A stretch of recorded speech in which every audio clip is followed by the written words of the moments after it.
Hey everybody, it's Wednesday, and as promised, I said I was going to share with you some information that I think can help you win in your home buying journey or home selling journey. But today we're just going to talk about the home buying process. So there's a few steps in the home buying process, but I'm only going to talk about a few now, and then I'll talk about the other half in another video. So one of the first steps that you should consider when you are ready or you're thinking about purchasing a home is to connect with a realtor or real estate agent. Same thing. The reason why is because a realtor should be an expert in the home buying process. They should know about the area, they should know about the market, they should know about all the people that you need to connect with in order to ensure you have a successful home buying journey.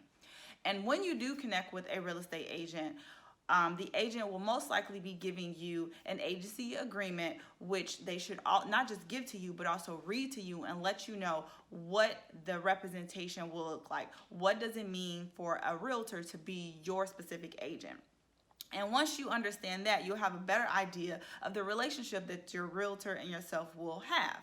For instance, when you are ready to go and look for a property, your real estate agent will be the one to go with you and show you these properties.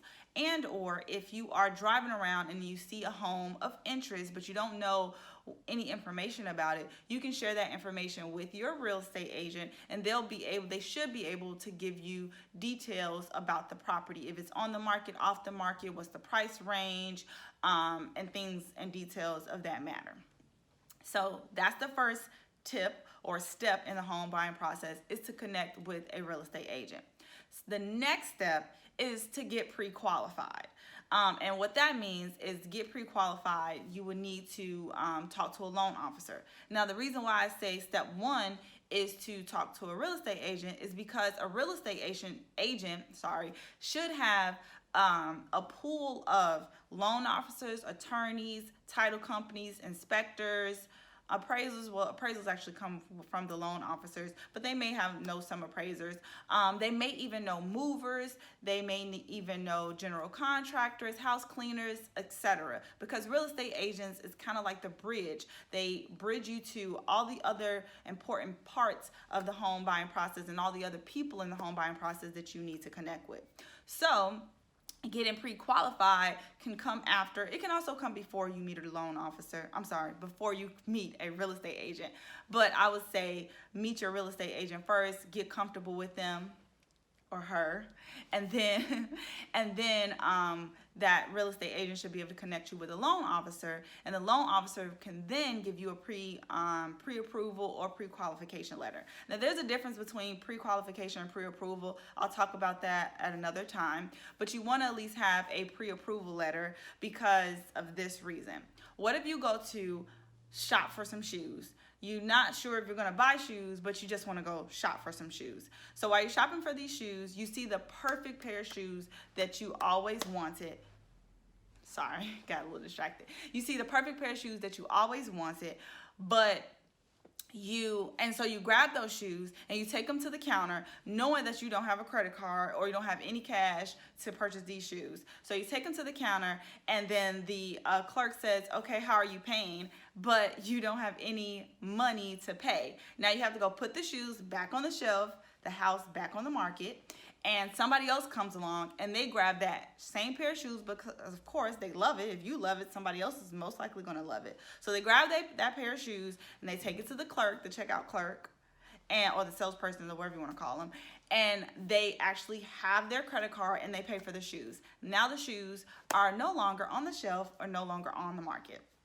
So that's the same idea you can consider when you think about going out house hunting. You don't want to go out house hunting or looking at properties if you don't have a pre-approval letter, because you want to be a ready, willing, and able buyer.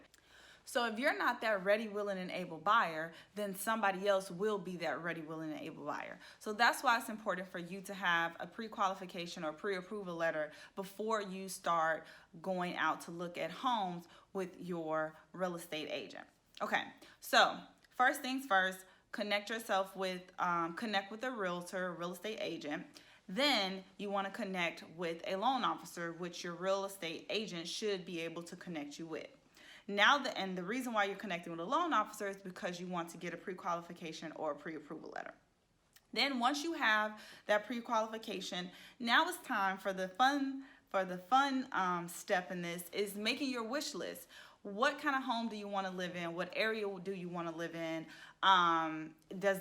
What are the taxes? Does it meet your price range? All of these fun ideas. How many bedrooms you want? How many bathrooms you want?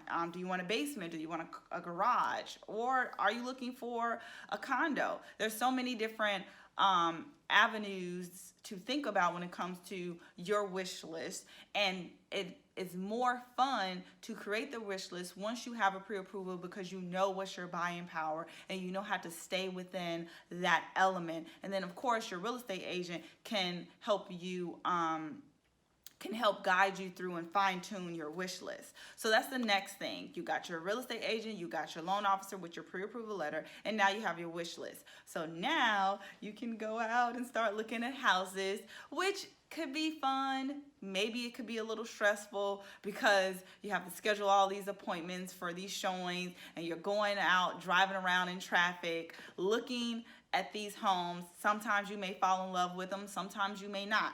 But what's great about that is that now you're actually on the market. You're not just window shopping. You're shopping for your first home, your second home, your investment property. You're shopping. And I mean, shopping may be a little fun for some people. Okay, so we went through, I think, the 4 or 5 of the steps in the home buying process. 1 was to connect yourself with a realtor, a real estate agent. 2 is to connect with a loan officer so that you can get that pre-approval.